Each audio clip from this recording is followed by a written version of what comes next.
Hello everyone, this is me Shruti, a science teacher from Edonomics classes and आज हम discuss करेंगे natural, damped and force vibrations के ऊपर। साथ ही साथ हम देखेंगे कि रेजोनेंस क्या होता है। तो चलिए शुरू करते हैं। सबसे पहला हमारा टॉपिक है नेचुरल वाइब्रेशंस। इसे हम एक छोटे से एग्जाम्पल की मदद से समझेंगे।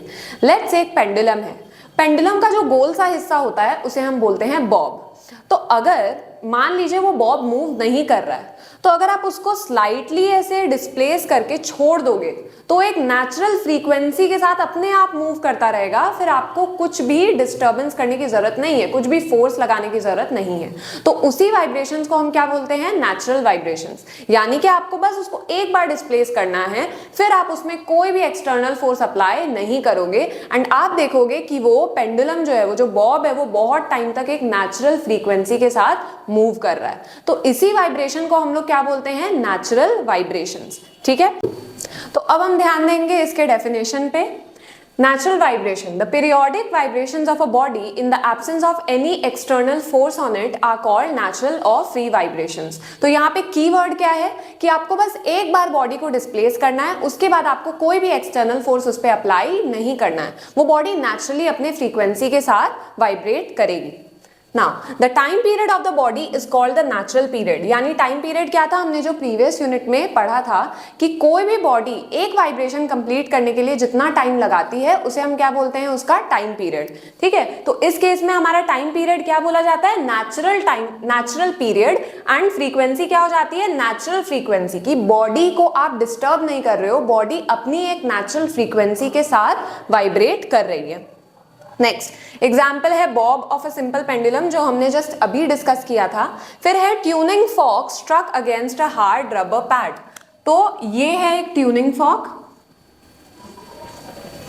जब आप इसे किसी भी चीज पे ऐसे स्ट्रक करते हो तो ये बहुत वाइब्रेट करता है, बहुत टाइम तक अपनी नेचुरल फ्रीक्वेंसी के साथ वाइब्रेट करता है। तो आपने क्या किया? आपने बस एक बार इस पे डिस्टर्बेंस लगाया, मतलब एक्सटर्नल फोर्स लगाया एंड उसके बाद ये अपनी ही नेचुरल फ्रीक्वेंसी के साथ वाइब्रेट करने लग गया। तो ये कौन सी वाइब्रेशंस है? Natural vibration. तो अब हम ध्यान देंगे एक बहुत ही इंपॉर्टेंट पॉइंट के ऊपर। यहाँ पे नोट में क्या लिखा है कि these vibrations can only occur in vacuum. Vacuum क्या होता है? जहाँ पे कोई भी मैटर नहीं होता, कोई मॉलिक्यूल्स नहीं होते हैं। तो ये वाइब्रेशंस खाली वैक्यूम में ही हो सकते हैं, क्योंकि डेफिनेशन में क्या बोला है कि जब तक हम इन वाइब्रेशंस पे कोई एक्सटर्नल फोर्स अप्लाई नहीं करते हैं तब तक ये वाइब्रेशंस फॉरएवर कंटिन्यू होते रहते हैं। पर रियल लाइफ में क्या है? बहुत कुछ है। एयर मॉलिक्यूल्स इन वाइब्रेशंस पे क्या करेंगे? रेजिस्टेंस अप्लाई करेंगे, रेजिस्टेंस प्रोवाइड करेंगे। यानी कि एयर मॉलिक्यूल्स इन वाइब्रेशन के एम्पलीट्यूड को रिड्यूस कर देंगे और ये जो वाइब्रेशंस है ये एक टाइम पे आकर के रुक जाएंगे। एक एग्जांपल के थ्रू आप समझ सकते हो इसे। ये इसका एम्पलीट्यूड है। वैक्यूम में क्या है? ये एम्पलीट्यूड ऐसे ही रहेगा, दिस इज एम्पलीट्यूड। ठीक है, तो वैक्यूम में क्या होगा? ये एम्पलीट्यूड इतना ही रहेगा। पर एक्चुअल लाइफ में क्या होगा? अब एयर धीरे धीरे क्या कर रहा है? इसके एम्पलीट्यूड को कम कर रहा है और ये वाइब्रेशंस कुछ टाइम आकर के स्टॉप हो जाएगी, कुछ ऐसा। ठीक है, ये वाइब्रेशंस कुछ टाइम आकर के ऐसे स्टॉप हो जाएंगी रियल लाइफ में, क्योंकि रियल लाइफ में एयर मॉलिक्यूल्स इन वाइब्रेशंस के एम्पलीट्यूड को कम कर देती हैं एंड जिसकी वजह से वाइब्रेशन कुछ टाइम बाद स्टॉप हो जाती है। तो अब हम समझेंगे कि डैम्प्ड वाइब्रेशंस क्या है। इसमें आपको कुछ भी एक्स्ट्रा समझने की जरूरत नहीं है। हमने नेचुरल वाइब्रेशंस के बारे में पढ़ा था कि नेचुरल वाइब्रेशंस खाली वैक्यूम में पॉसिबल है। ठीक है, तो नेचुरल वाइब्रेशंस ही जब एयर में होती हैं तो वो क्या बन जाती हैं? Damped vibrations. ठीक है, अब इसको हम लोग पेंडुलम वाले एग्जाम्पल से ही समझते हैं। एक पेंडुलम है जो वैक्यूम में है, एक पेंडुलम है जो एयर में है, जहां पे मीडियम है, एयर मॉलिक्यूल्स प्रेजेंट है। ठीक है, तो वैक्यूम में क्या होता है कि एक बार आप उसे डिस्टर्ब कर दो तो वह पेंडुलम अपनी नेचुरल फ्रीक्वेंसी के साथ फॉरएवर मतलब वाइब्रेट करता रहेगा। पर सेम अगर आप एयर में उस पेंडुलम के साथ ऐसा करोगे तब वो एक टाइम के बाद वाइब्रेट करना अपने आप बंद कर देगा। क्यों? बिकॉज जो सराउंडिंग मीडियम है, जो एयर मॉलिक्यूल्स है, वो उसे रोक रहे हैं, वो उसे रेजिस्ट कर रहे हैं, उसके एम्पलीट्यूड को वो कम कर रहे हैं, जिसकी वजह से जो प्रीवियस डायग्राम में हमने पढ़ा था कि एम्पलीट्यूड कम होते होते वाइब्रेशन अपने आप स्टॉप हो जाती है। ठीक है, तो डेफिनेशन पे ध्यान देंगे। The periodic vibration of a body of decreasing amplitude. Decreasing amplitude यानी कि क्या? ये हमारा एम्पलीट्यूड है ऐसे, अब ये धीरे धीरे कम होगा और बंद हो जाएगा वाइब्रेट करना एक पॉइंट ऑफ टाइम के बाद। ठीक है। Now decreasing amplitude in the presence of a resistive force, ये एम्पलीट्यूड डिक्रीज क्यों हो रही है? बिकॉज जो सराउंडिंग मीडियम है वो इस पे रेजिस्टिव फोर्स अप्लाई कर रहा है, ठीक है। एयर जो है वो इस पे रेजिस्टिव फोर्स अप्लाई कर रही है, जिसकी वजह से ये वाइब्रेशंस कुछ टाइम बाद स्टॉप हो जा रहे हैं, ठीक है। यही है डैम्प्ड वाइब्रेशंस, कुछ नहीं है, बस नेचुरल वाइब्रेशंस जैसे ही है। नेचुरल वाइब्रेशंस खाली वैक्यूम में हो सकती हैं, जो वाइब्रेशंस एयर में हो या किसी मीडियम में ऐसी वाइब्रेशंस होंगी तो वो हो जाएंगी हमारी डैम्प्ड वाइब्रेशंस। अब दो ऐसे फोर्सेस है जो डैम्प्ड वाइब्रेशन पे एक्ट करते हैं, पहला है रिस्टोरिंग फोर्स, दूसरा है frictional force. Restoring and frictional force में डिफरेंस क्या है? रिस्टोरिंग फोर्स क्या करता है कि बॉडी को अपने ओरिजिनल पोजीशन में पहुंचाना चाहता है, ओरिजिनल स्टेट में पहुंचाना चाहता है, ठीक है, ओरिजिनल शेप या साइज में पहुंचाएगा वो। पर जो रेजिस्टिव फोर्स होता है यानी कि जो फ्रिक्शनल फोर्स होता है, उसका ये मोटिव नहीं है। उसका मोटिव बस ये है कि वो बॉडी की स्पीड को कम करे, बॉडी को रोके। उसका मोटिव ये नहीं है कि बॉडी ने जहां से शुरू किया था वो उसे वहीं तक पहुंचाएगा। वो किसका मोटिव है? रिस्टोरिंग फोर्स का, कि जहां से बॉडी ने शुरू किया था मैं उसे वापस उसी पोजीशन पे ले आऊं। वो क्या करेगा? रिस्टोरिंग फोर्स करेगा। रेजिस्टिव फोर्स यानी कि फ्रिक्शनल फोर्स क्या करेगा? बस उसका मोटिव यही है कि जो बॉडी जिस स्पीड के साथ मूव कर रही है उसके स्पीड को अपोज करना, उसके मोशन को रोकना, वापस उसे ओरिजिनल पोजीशन पे पहुंचाना उसका मोटिव नहीं है। तो आई होप दोनों के बीच में डिफरेंसेस क्लियर है। तो कौन से ऐसे दो फोर्स है जो डैम्प्ड वाइब्रेशंस पे एक्ट करते हैं, डैम्प्ड वाइब्रेशंस को रोकते हैं? वो है restoring force and frictional force. अब कुछ एग्जांपल्स है। Tuning fork when stroked on a rubber pad executes the damped vibrations in air। Same example है जो नेचुरल वाइब्रेशंस के केस में हमने पढ़ा था एग्जाम्पल्स में, सेम डैम्प्ड वाइब्रेशंस के केस में भी होगा। डिफरेंस क्या है? नेचुरल वाइब्रेशंस वैक्यूम में होते हैं, डैम्प्ड वाइब्रेशंस मीडियम में होते हैं। तो अब हम फटाफट से इनके डिफरेंसेस को गो थ्रू कर देते हैं। Now natural vibrations amplitude constant रहता है, वाइब्रेशंस फॉरएवर मतलब चलती रहती हैं जब तक आप उसे रोकोगे नहीं। डैम्प्ड वाइब्रेशंस एम्पलीट्यूड टाइम के साथ साथ क्या हो जाता है? डिक्रीज हो जाता है। ये रहा हमारा एम्पलीट्यूड, ये टाइम के साथ साथ क्या डिक्रीज हो जा रहा है, स्मॉल हो जा रहा है, एंड वाइब्रेशंस कुछ टाइम बाद स्टॉप हो जाएंगी। Now there is no loss of energy in natural vibrations. Loss of energy होता ही नहीं है जिसके वजह से वाइब्रेशंस फॉरएवर चलती रहेंगी। पर यहाँ पे क्या है? हर एक वाइब्रेशन के साथ कुछ एनर्जी लूज हो जा रही है, जिसकी वजह से जब एनर्जी पूरी लूज हो जाएगी हीट एनर्जी फॉर्म में, तब वाइब्रेशन स्टॉप हो जाएंगी। In each vibration there is some loss of energy in the form of heat. जब पूरी एनर्जी लूज हो जाएगी उसके बाद वाइब्रेशन स्टॉप हो जाएगी।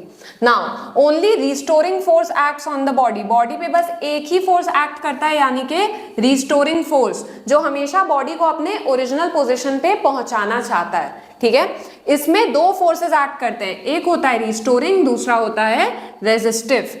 Now the frequency depends on the shape and size of the body. Body का जो शेप है, बॉडी का जो साइज है, जैसे स्ट्रिंग का शेप एंड साइज अलग है, पेंडुलम का जो बॉब है उसका शेप एंड साइज अलग है, तो सबकी नेचुरल फ्रीक्वेंसी जो होगी वो अलग अलग होगी। नेचुरल फ्रीक्वेंसी यानी कि क्या?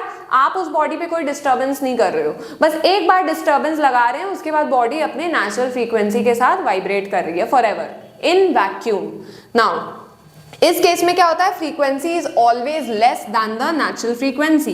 अब आप सोच ही सकते हो कि क्यों फ्रीक्वेंसी कम है नेचुरल फ्रीक्वेंसी से, क्योंकि ये क्या होता है? एक्चुअल मीडियम में होता है, जिसकी वजह से एयर इसकी फ्रीक्वेंसी को, एम्पलीट्यूड को टाइम के साथ साथ कम कर देती है, ठीक है। तो आई होप आपको दोनों के बीच का जो डिफरेंस है वो अच्छे से समझ में आ गया होगा।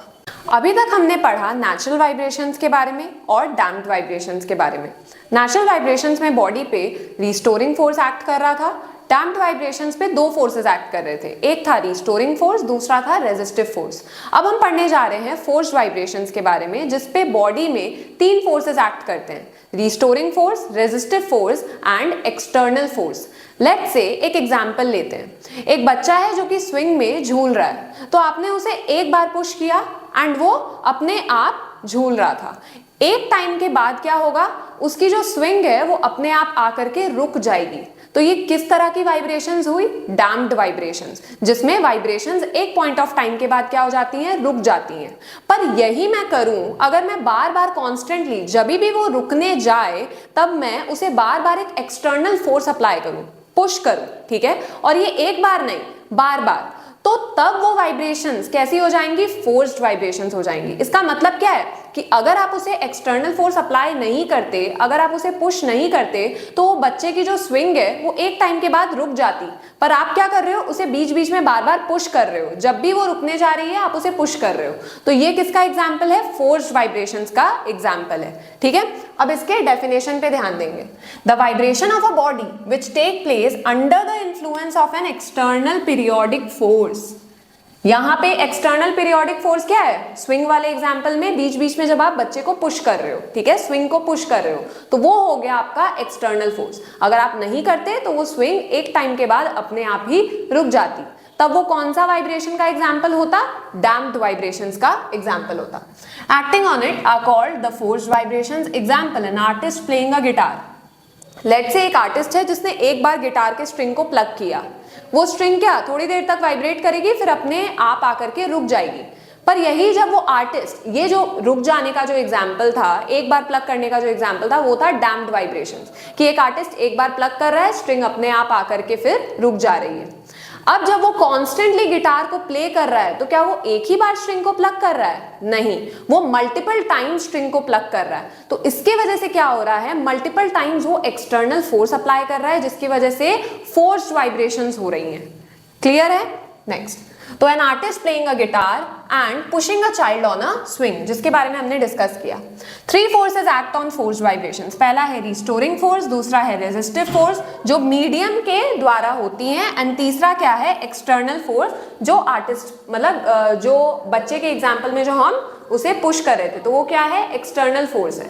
ठीक है, नेक्स्ट, अब जब नेचुरल फ्रीक्वेंसी एक्सटर्नल फोर्स की फ्रीक्वेंसी से बराबर होगी, नेचुरल फ्रीक्वेंसी यानी कि स्विंग की नेचुरल फ्रीक्वेंसी, यहाँ पे हम लोग साउंड से रिलेटेड बात करते हैं। कोई भी बॉडी जब वाइब्रेट करेगी तो उसकी एक नेचुरल फ्रीक्वेंसी होगी, ठीक है। अगर जो एक्सटर्नल फोर्स आप उस पर अप्लाई कर रहे हो, अगर दोनों की फ्रीक्वेंसी मैच कर जाती है, एक है एक्सटर्नल फोर्स की फ्रीक्वेंसी, एक है उस बॉडी की नेचुरल फ्रीक्वेंसी, अगर दोनों की फ्रीक्वेंसी एक साथ मैच हो जाती है, इक्वल फ्रीक्वेंसी हो जाती है, तब जो साउंड प्रोड्यूस्ड है उसका एम्पलीट्यूड बहुत बड़ा होगा, यानी कि लाउड साउंड प्रोड्यूस होगी। इसे एक बार और रिपीट करते हैं।